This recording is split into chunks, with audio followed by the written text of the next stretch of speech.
नमस्कार दोस्तों, मैं सुभाष चंद्रा स्वागत करता हूं आप सभी का एक बार पुनः अपने YouTube channel tech Chandra fitter study में। जी हाँ, टेक चंद्रा फिटर स्टडी। दोस्तों, आज हम आप लोगों के लिए एक चैप्टर है, इसको हम क्विक रिवीजन कराने वाले हैं, तो आप हमारे साथ बने रहिएगा, ठीक है, जब तक कि हमारा TG2 का एग्ज़ाम क्लियर नहीं हो जाता है। तो हम इसी आशा के साथ आप सभी से उम्मीद करते हैं कि आप काफ़ी तैयारी में होंगे और हमारे साथ जुड़े हुए हैं, तो कुछ उम्मीद लेकर ही जुड़े हुए हैं। तो आशा करते हैं कि आप सभी अपने आने वाले एग्ज़ाम में क्वालिफाई होंगे, अच्छे नंबरों के साथ क्वालिफाई होंगे और हमारे साथ बने रहिए, ठीक है। आप लोगों को वीडियो के माध्यम से लेक्चर प्रोवाइड कराया जा रहा है, ठीक है। तो जो क्विक रिवीजन हम सीज़न स्टार्ट किए हुए हैं, ये पूरी चैप्टर को आपको हम कवर कराने वाले हैं, तो आप हमारे साथ बने रहिएगा, ठीक है। आज हम जो टॉपिक लिए हैं, आपको दिख रहा होगा कि पंच, ठीक है। जो फिटर में, ITI में, जो वर्कशॉप में हम पंच यूज करते हैं, ठीक उसी पंच की बात करने वाले हैं हम आज, ठीक है। तो हमारे साथ बने रहेगा। तो इस पंच के बारे में हम पूरी डिटेल में, कहाँ कौन सा पंच कितना यूज होता है, कैसे यूज होता है, उसका कोड कहाँ होता है, किस लिए यूज होता है, ठीक है। तो इस सब चीज़ों के बारे में हम आपको पूरा रिवीजन कराने वाले हैं। तो आइए देखते हैं पंच क्या होता है, ठीक है। पंच एक प्रकार का टूल है हमारा, ठीक है। फिटर वर्कशॉप में जो हम यूज करते हैं टूल, वह क्या है, एक पंच है। ये कहाँ यूज होता है, पंच। जो पंच हमारा है वह हमारा निशान को पक्का करने के लिए, किसी सेंटर को पक्का करने के लिए, सेंटर को ज्ञात करने के लिए किया जाता है। क्यों किया जाता है, जब हम किसी जॉब पे क्या होता है, ठीक है, ये सपोज कीजिए कोई जॉब है, वर्कशॉप पे हम कोई भी जॉब बनाते हैं तो उस पर सबसे पहले क्या करते हैं, सफ़ेद रंगाई करते हैं, पर्सियन ब्लू लगाते हैं, ये सब करते हैं ना। तो उसमें क्या होता है कि डिवाइडर की सहायता से हम कोई चाप खींचते हैं या कोई लाइन लगा देते हैं, कोई लाइन बनाते हैं, ठीक है, कोई त्रिज्या खींच लेते हैं, कोई गोला कर लेते हैं। तो वहाँ हम देखेंगे कि जॉब में हमारी मार्किंग मीडिया लगी हुई है, तो हम आपको बार बार उस पर ऑपरेशन करेंगे, कहीं फाइलिंग करेंगे, कहीं हेक्साइंग करेंगे, ठीक है, कहीं हो सकता है चिपिंग करने की ज़रूरत पड़ जाए। तो क्या होगा, जो हमारा ये निशान लगा हुआ है कि हमको सपोज कीजिए यहाँ पे ये एरिया बनाना है, यहाँ से यहाँ हमको सरफेस सही करना है, ठीक है। तो यहाँ पे हम बार बार काम करने पर, बार बार ऑपरेशन करने पर ये क्या होगा, निशान हमारा एक समय आएगा कि वह मिट जाएगा ना। तो उससे क्या होगा कि हमारा जॉब फिर समय बर्बाद हो जाएगा, जॉब तैयार नहीं होगा। तो उसके लिए हम क्या करते हैं, पंच यूज करते हैं। हाँ, पंच यूज कहाँ करते हैं, जॉब पे करेंगे, उस निशान को पक्का करने के लिए, ठीक है। निशान को कैसे पक्का करेंगे,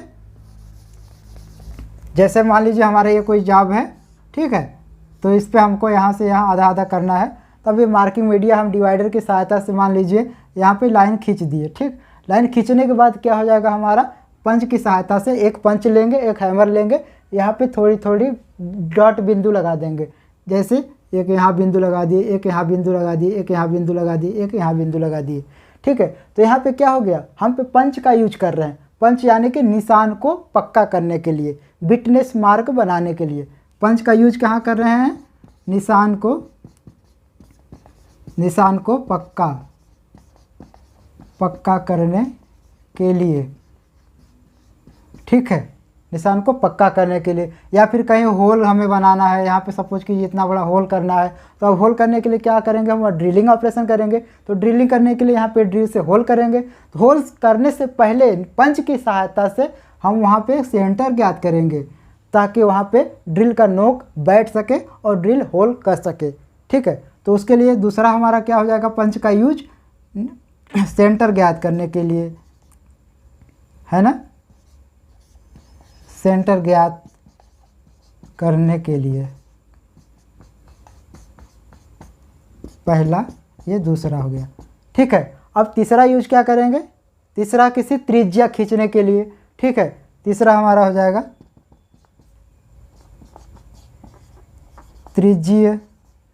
त्रिज्यीय माप के लिए, त्रिज्यीय माप के लिए। तो ये हमारे 3 प्रकार का यूज हो गया। कहाँ कौन सा पंच हम यूज करेंगे उसको हम डिटेल में अब देखते हैं, ठीक है। आइए,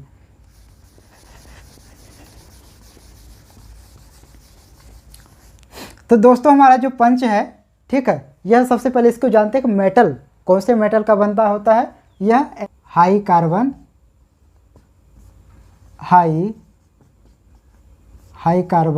स्टील, ठीक है, HCS का बना होता है। जो पंच हमारा होता है हाई कार्बन स्टील का होता है। ये चित्र इसका इस तरह से कोई मान लीजिए, ठीक है। सपोज कीजिए ये कोई पंच है हमारा,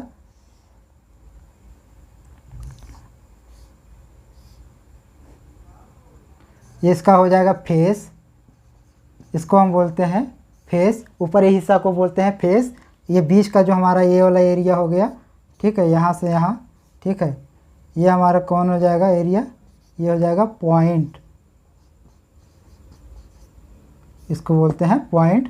और ये वाला जो एरिया यहाँ से यहाँ बच रहा है, ये हमारा हो जाएगा, क्या हो जाएगा, इसको बोलते हैं बॉडी, ठीक है। ड्रिल के 3 भाग हो गए। ऊपरी जो हिस्सा होता है जिस पे हम हैमरिंग करते हैं वो एरिया हो जाएगा हमारा फेस, और सबसे लास्ट वाली जो एंगल वाला होता है, जो पॉइंट होता है, यह पॉइंट ही कहलाता है, ठीक। और फेस और पॉइंट के बीच का जो एरिया बचता है उसे हम बॉडी कहते हैं, ठीक है।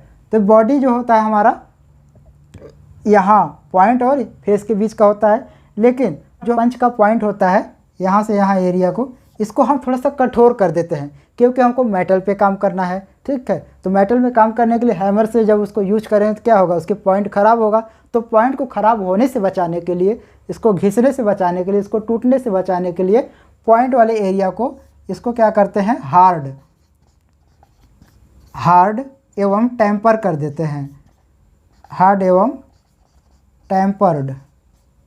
टेम्पर्ड किया जाता है पॉइंट को। याद रखेंगे, एग्जाम में पूछा जाता है कि पंच के कौन से एरिया को हार्ड एवं टेम्पर किया जाता है, तो आप बताएंगे पॉइंट वाले एरिया को हार्ड एवं टेम्पर किया जाता है, ठीक। आइए नेक्स्ट चलते हैं। आप लोगों को पूरा हम पंच आज रिवीजन करा देते हैं, ठीक है। आप लोग का कोई भी डाउट क्लियर हो तो आप हमें कमेंट कीजिएगा। यदि जो भी डाउट क्लियर ना हो तब भी आप कमेंट कर दीजिएगा ताकि आपको डाउट को क्लियर कराया जा सके, ठीक है। तो आप आइए देखते हैं पंच कितने प्रकार के होते हैं। आइए हम कुछ पंचों के नाम बताते हैं और उसका मटेरियल बताते हैं, उसका एंगल बताते हैं और उसका काम जानते हैं कि क्या होता है, ठीक है। हमारा पंच पहला हो गया डॉट पंच, पहला हो जाएगा डॉट पंच, ठीक है।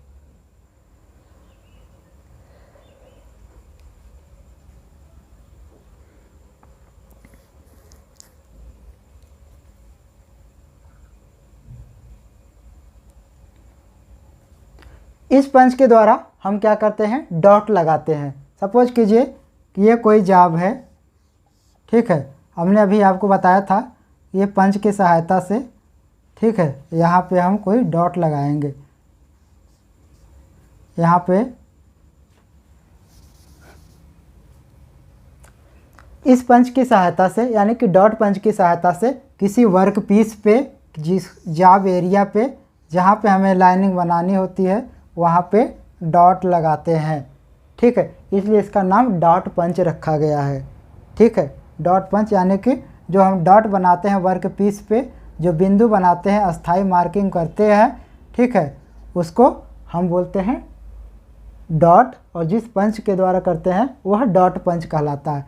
दोस्तों एक चीज़ और याद रखिएगा, जो हम ये डॉट लगाते हैं वर्कशॉप में, जब भी हम जॉब तैयार करते हैं, बनाते हैं, तो वहाँ जो हम वर्क पीस पे डॉट निशान पक्का करते हैं, तो एक निशान से दूसरे निशान के जो बीच की दूरी होती है वह कितनी होनी चाहिए, ये भी आप याद कर लेंगे, एग्जाम में पूछ सकता है, ठीक है, एग्जाम में पूछ सकता है। तो ये जो एक डॉट से, सपोज कीजिए एक डॉट यहाँ हो गया, एक डॉट यहाँ हो गया, एक डॉट यहाँ हो गया, एक डॉट यहाँ हो गया, सपोज कीजिए ये कोई जॉब है, ठीक है। तो एक बिंदु से दूसरे बिंदु की जो दूरी होगी वह कितनी होगा, यहाँ से यहाँ 2.5 mm, फिर ये 2.5 mm, फिर ये भी 2.5 mm। याद रखेंगे, जो एक डॉट और से दूसरे डॉट के बीच की जो दूरी होनी चाहिए, ठीक है, वह कितनी होनी चाहिए, 2.5 mm, ठीक है। 2.5 mm का हम लोग का वहाँ पे डिस्टेंस मैनेज करना होता है। और याद रखेंगे एक समान होना चाहिए, हम हमेशा होता है, ठीक है। इस चीज़ को आप लोग कंठस्थ कर लेंगे अच्छे से। आइए अब देखते हैं डॉट पंच। डॉट पंच का हमारा जो एंगल होता है कितने डिग्री का होता है, 60 डिग्री का होता है।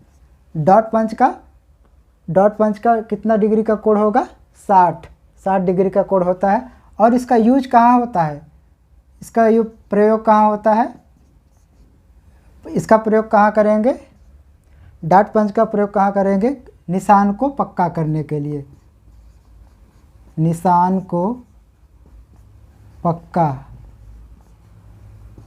करने के लिए। जो भी हम वर्कपीस पे हम जो भी लाइनें खींचे होते हैं डिवाइडर की सहायता से, और डिवाइडर का जो लाइन होता है वह मिटे ना, उसको हम डॉट डॉट डॉट कर करके पंच की सहायता से डॉट बना देते हैं, तो वह क्या हो जाएगा, वहाँ पे डॉट पंच की सहायता से उसको पक्का कर देते हैं। ठीक है, तो इसका यूज वहाँ हो जाता है। ठीक, अब आइए दूसरा देखते हैं। दूसरा कौन सा हो जाएगा हमारा पंच, डॉट पंच के बाद आएगा सेंटर पंच। देखते हैं अब ये क्या होता है, सेंटर पंच।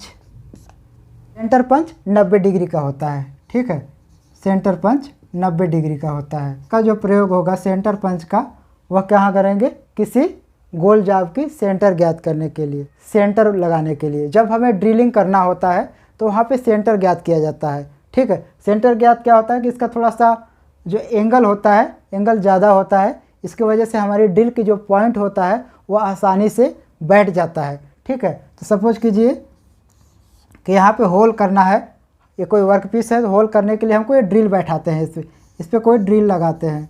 ठीक है, तो ड्रिल इधर उधर छटके ना, इधर उधर जाए ना, एक निश्चित जो हमारा एरिया है वहाँ पे हमारा प्रॉपर लोकेशन पे ड्रिल हो, तो उसके लिए सेंटर, जो हमारा सेंटर पंच होता है, उसके द्वारा पहले ड्रिल बैठाने से पहले होल कर लेते हैं, थोड़ा सा डॉट लगा लेते हैं, थोड़ा सा।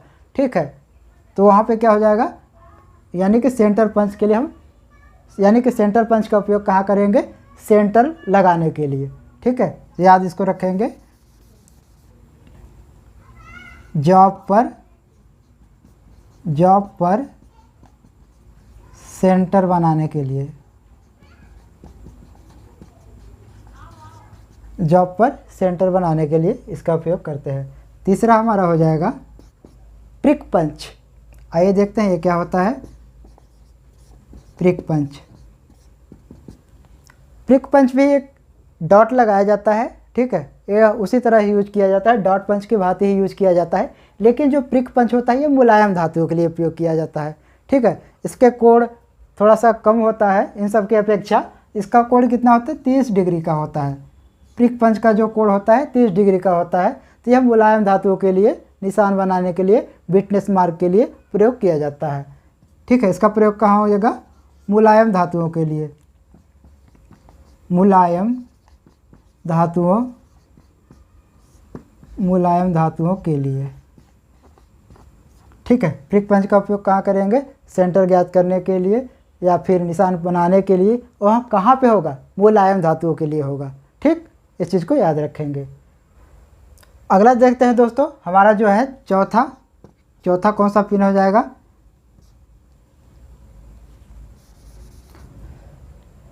अगला देखते हैं दोस्तों कौन सा पंच है हमारा। अगला पिन पंच हो जाता है हमारा। ठीक है, पिन पंच क्या है, इसका उपयोग कहाँ है, पिन पंच एक पिन की भांति होती है। ठीक है, इसका कोई वो सेंटर नहीं होता है, इसका कोई एंगल नहीं होता है, एक इसके किनारे पर, इसके पॉइंट पे क्या होता है, पिन की भांति होता है, इस तरह से होता है। सपोज कीजिए ये हो गया और यहाँ पे क्या होगा, ये पिन की तरह होता है। इसे जो ये वाला एरिया हो गया पिन के बाद दिख रहा है ना, यहाँ पे नर्लिंग किया हो सकता है, षष्ठभुजाकार हो सकता है, तो ये पिन की तरह होता है, इसलिए इसका नाम पिन पंच रखा गया है। ठीक है, तो पिन पंच का उपयोग कहाँ करेंगे, पिन का पंच उपयोग जहाँ डाबल पिन होता है। ठीक है, या फिर कोई ब्लाइंड होल है, उस पर कोई पिन फंसी हुई है। ठीक है, आर पार होल है। ठीक है, वहाँ पे जो पिन है हमारा फंस गई है, टूट गई है, या फिर कोई मेटल टूट गया है। ठीक है, तो उसको निकालने के लिए हम क्या करेंगे, पिन पंच का उपयोग करेंगे। ठीक है, वहाँ उपयोग हम कहाँ करेंगे, तो वहाँ पे हम पिन पंच का प्रयोग करेंगे। इसका प्रयोग कहाँ करेंगे, डबल पिन निकालने के लिए, डबल पिन निकालने के लिए।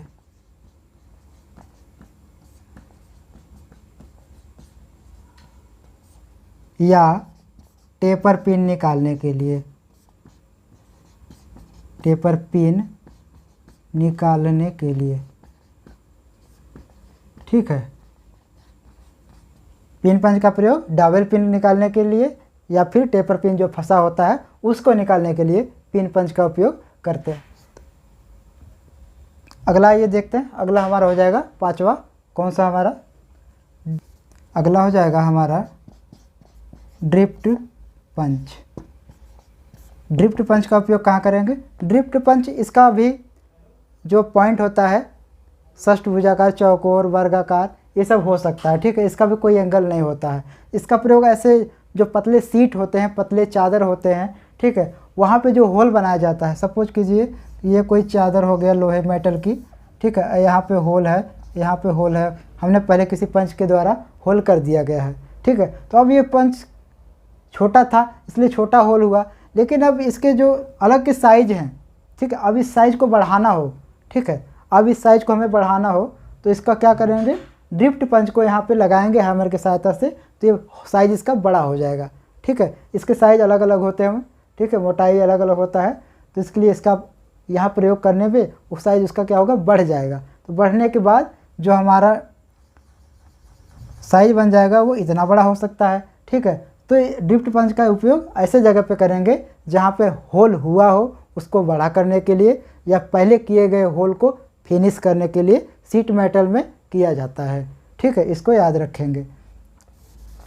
कहाँ यूज करेंगे इसका? होल को फिनिश करने के लिए, होल को फिनिश करने के लिए याद रखेंगे, होल को फिनिश करने के लिए किसका प्रयोग करेंगे? ड्रिफ्ट पंच का प्रयोग करते हैं। ठीक,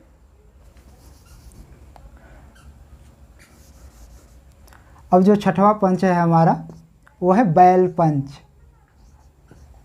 बैल, साढ़ नहीं, बैल। ठीक है, वो साढ़ आप ना समझ लीजिएगा, बैल एक मतलब बेल, घंटी, घंटी वाला पंच, यानी कि इसकी आकार जो होगा इस तरह से होता है, स्प्रिंग लोडेड होता है यार। ठीक है,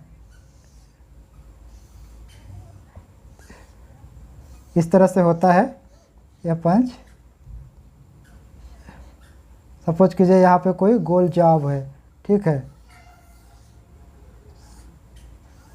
अब यहाँ पे ये लगा है तो यहाँ पे सेंटर ज्ञात किया जा रहा है, यानी कि बैल पंच का उपयोग कहाँ करेंगे हम?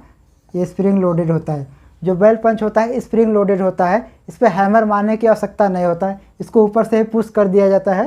तो बैल पंच का उपयोग कहाँ करेंगे? आप समझ गए होंगे। बैल पंच की जो आकृति होता है बैल की तरह होता है, घंटी की तरह होता है। इसकी आकृति कैसा होता है? आकृति कैसा होता है? घंटी की तरह होता है। ठीक है, घंटी की तरह होता है इस तरह से।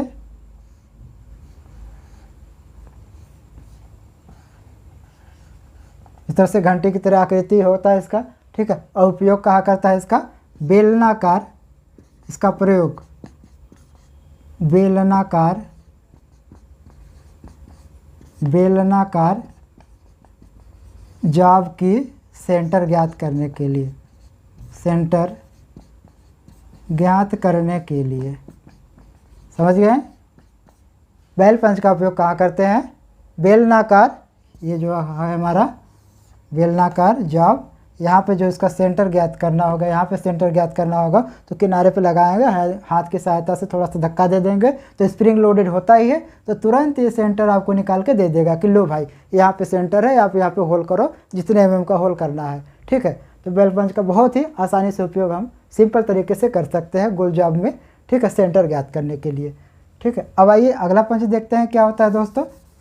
दोस्तों याद रखेंगे जो हमारा पंच है ये कार्बन स्टील के, ठीक है, हाई कार्बन स्टील के बनाए जाते हैं सारे, और इनके पॉइंटों को हार्ड एवं टेम्पर्ड किया जाता है। ठीक है, इस चीज़ को आप याद रखेंगे। ये छठवां था दोस्तों। ठीक है, अब सातवां देखते हैं क्या है हमारा। सातवां जो पंच है हमारा सॉलिड पंच। सॉलिड पंच यानी कि ठोस पंच। ठीक है, ठोस पंच। दोस्तों ये सॉलिड पंच, ठोस पंच नाम से ही विदित है, काफ़ी ठोस होगा। ठीक है, खोखला ओखला तो होगा नहीं, ठोस ही होगा प्रॉपर। लेकिन इस पंच का उपयोग हम कहाँ करते हैं? इसका प्रयोग ठोस पंच का प्रयोग हम कहाँ करते हैं? फोर्जिंग शॉप में करते हैं, फोर्जिंग शॉप में, फोर्जिंग शॉप, ठीक है। लौहकारी में, लौहकारी, लौहकारी या स्मृति शॉप में, ठीक है। लौहकारी शॉप में इसका उपयोग करते हैं। जहाँ पे गर्म वस्तु हो या गर्म जाब हो, वहाँ पे हमें होल करना हो, वहाँ पे होल बनाना हो, इस पंच के माध्यम से, सॉलिड पंच के माध्यम से वहाँ पे होल बना लेते हैं, ठीक है। ये चीज़ को याद रखेंगे। सॉलिड पंच का उपयोग कहाँ करेंगे? लौहकारी में किया जाता है, फोर्जिंग शॉप में किया जाता है, और यहाँ पे अलग अलग तरीके के हम होल बना सकते हैं सॉलिड पंच की सहायता से। और कभी कभी इसका उपयोग हम सीट मेटल में भी कर सकते हैं। लेकिन जो याद रखेंगे, जो लौहकारी में यूज करते हैं, सपोज कीजिए कि ये कोई जाब है हमारा, ठीक है, ये कोई लोहे की प्लेट है हमारा, ये कोई लोहे की प्लेट है। अब यहाँ पे हमको सॉलिड पंच की सहायता से होल करनी है, ठीक है। अब यहाँ पे होल करनी है, यहाँ पे होल बनाना है, तो नीचे क्या करते हैं? उसके नीचे एक डाई लगा देते हैं, ठीक है। जब गर्म धातु हमारी है, वहाँ पे यदि हैमर प्रयोग करेंगे, पंच प्रयोग करेंगे, तो नीचे क्या होगा? मेटल पिघल जाएगा, पिघल के उसकी आकृति क्या हो सकता है? बदल सकता है। तो जब भी हम स्मृति शॉप में इस पंच का उपयोग करेंगे, तो उसके नीचे, उस जॉब के नीचे, कार्यखंड के नीचे एक डाई बना लेते हैं, डाई को लगा लेते हैं, ठीक है। ऐसे डाई लगा लेंगे, ठीक है। सपोज कीजिए नीचे डाई लगा दिए हम इस तरह से, ये कोई डाई हो गया। अब यहाँ पे क्या करेंगे? ये आर पार हो गया, ठीक है। इसके नीचे अब बीच में रख करके जॉब को आराम से ऊपर से हम पंचिंग कर सकते हैं, आर पार होल बना सकते हैं, ताकि मेटल हमारा, जॉब हमारा खराब न हो, ठीक है। इस चीज़ को याद रखेंगे। डाई लगाया जाता है, डाई का प्रयोग किया जाता है सॉलिड पंच के साथ, बाकी पंच में ज़रूरत नहीं पड़ती है, ठीक है। अगला आइए देखते हैं हमारा कौन सा पंच हो जाएगा।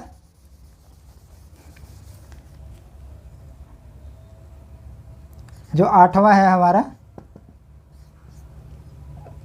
8वां हो जाएगा हमारा हॉलो पंच, 8वां हो जाएगा खोखला पंच। हाँ, अब ठोस के बाद खोखला पंच भी होता है, याद रखेंगे, ठीक है। हॉलो पंच कभी कभी अंग्रेजी में लिख देता है, कभी हिंदी में पूछ देता है, क्या क्या होता है एग्जाम में। तो इस चीज़ को आपको याद रखने की जिम्मेदारी तो आपकी है, हम सब की है, ठीक है। तो इस चीज़ को आप याद रखेंगे कि हॉलो पंच, हॉलो पंच जो होता है नाम से ही विदित है, यह खोखला आकृति का होगा, हैं। इसके जो बॉडी होगा कैसा होगा? खोखला हो सकता है, ठीक है। ये खोखला हो सकता है, या फिर इसकी फेस थोड़ा सा सील्ड हो, पैक हो पूरा। इसकी बॉडी अंदर की क्या हो सकता है? खोखला हो सकता है, ठीक है। इसकी आकृति भी अलग अलग होता है, जो इसका पॉइंट एंगल होता है यह भी अलग अलग होता है, ठीक है। इसका आकृति कोई फिक्स नहीं होता है, किसी भी तरीके से होता है, लेकिन खोखला होता है। इस चीज़ को याद रखेंगे। इसका प्रयोग कहाँ करेंगे? सीट मेटल शॉप में करेंगे, ठीक है। सीट मेटल शॉप में इसका प्रयोग, जो सीट की चादरें होते हैं वहाँ पे होल करने के लिए, आसानी से होल करने के लिए खोखला पंच का उपयोग अधिकतर करते हैं, ठीक है। क्योंकि वहाँ पे पतली सीट होती है, तुरंत डाई लगा करके, ठीक है, डाई लगा करके खोखले पंच को ऊपर से प्रेस कर देंगे, हथौड़े के सहायता से मार देंगे, तो क्या हो जाएगा? तुरंत हमारा होल तैयार हो जाएगा। यहाँ पे ड्रिल करने की आवश्यकता नहीं है, तो यहाँ पे खोखला पंच की सहायता से ही पंचिंग हो जाता है, ठीक है। तो खोखला पंच का प्रयोग कहाँ होता है? सीट मेटल शॉप में, सीट मेटल शॉप में, ठीक है। सीट मेटल शॉप समझ रहे हैं ना क्या है? जहाँ सीट यानी कि लोहे की चादरों का उपयोग होता हो, वहाँ पे ज़्यादा काम होता हो, ऐसा वर्कशॉप जहाँ लोहे की पतली पतली जहाँ चादरें पाई जाती हो, वहाँ उसके द्वारा अलग अलग प्रकार के जाब बनाया जाता हो। देखते होंगे कि लोहे की बॉक्स तैयार किया जाता है, अलग अलग छोटे छोटे डिब्बे तैयार किया जाता है, तो ये सीट मेटल शॉप में ही तैयार किया जाता है, ठीक है। 9वां पंच हमारा कौन हो जाएगा? ऑटोमेटिक, ऑटोमेटिक पंच, ऑटोमेटिक पंच। ये क्या होता है दोस्तों? ऑटोमेटिक पंच नाम से ही यहाँ पे विदित है, क्या ऑटोमेटिक ही होता होगा। यहाँ पे हैमर वैमर लगाने की ज़रूरत नहीं होता हो, तुरंत वहाँ पे रख दो, ले जा करके ऐसे लगा दो, उस पर ऑटोमेटिक पंच हो जाता है। थोड़ा सा पुल कर दो ऐसे, ठीक है, अंगूठे की तरफ दबा दिया जाता है, जैसे एक देखिए कलम हमारी तरफ आती है ना, पहले हमारी टिप टॉप वाली कलम आती है, सेम उसी तरह से होता है यह ऑटोमेटिक पंच। यानी कि ऊपर एक लीवर टाइप का होता है, उसको ऐसे जॉब पे ले जा करके ऐसे दबा दो, जैसे पेन को हम दबा देते हैं और रिफिल उसकी नीचे की ओर प्रेस हो जाता है, जिस पे हम राइटिंग करने लगते हैं। तो उसी तरीके से ऑटोमेटिक पंच में भी होता है, एक लीवर टाइप का होता है, उसको किसी वर्क पीस पे ऐसे ले जा करके उस पर प्रेस कर देते हैं, ऊपर से अंगूठे के साथ ऐसे दबा देंगे तो यहाँ पे तुरंत हमारा क्या हो जाएगा, पंचिंग आसानी से हो जाता है। इसलिए इसका नाम ऑटोमेटिक पंच रखा गया। यहाँ पे हैमर मारने की ज़रूरत नहीं होता है, ठीक है। यह हल्के कार्यों के लिए किया जाता है और वहाँ पे किया जाता है जहाँ पे मुलायम धातु हो, ठीक है। हमारे रहे कुछ आज के पूरा ओवरव्यू, हमारा जो फिटर वर्कशॉप में पंच का प्रयोग किया जाता है, ठीक है। जो मेन हमारे पंच है वो हमारा कौन कौन से है, इसका मुख्य काम क्या क्या है, कौन कौन से हैं, इसका प्रयोग हमने देख लिया, ठीक है। यूज कैसे होता है, कैसे करना है, इसका ओवरव्यू हम लोगों ने रिवीजन कर लिया है, ठीक है। तो हो सकता है कि अब आप इसको, अब आशा करते हैं कि आप सब इसको कंठस्थ कर लिए होंगे, ठीक है। तो अगला जो वीडियो हमारा आने वाला है हैमर पे आने वाला है, तो आप हमारे साथ बने रहिएगा। यदि वीडियो आपको पसंद आया, यदि आपको ये लेक्चर पसंद आया होगा तो इस वीडियो को लाइक और कमेंट जरूर कर दीजिएगा और शेयर कर दीजिएगा दोस्तों के साथ अपने, ताकि उनको भी ये थोड़ी सी नॉलेज उनको भी पहुंच सके जो हमारे द्वारा दिया जा रहा है, ठीक है। हमारे साथ बने रहने के लिए आप लोगों को बहुत बहुत धन्यवाद।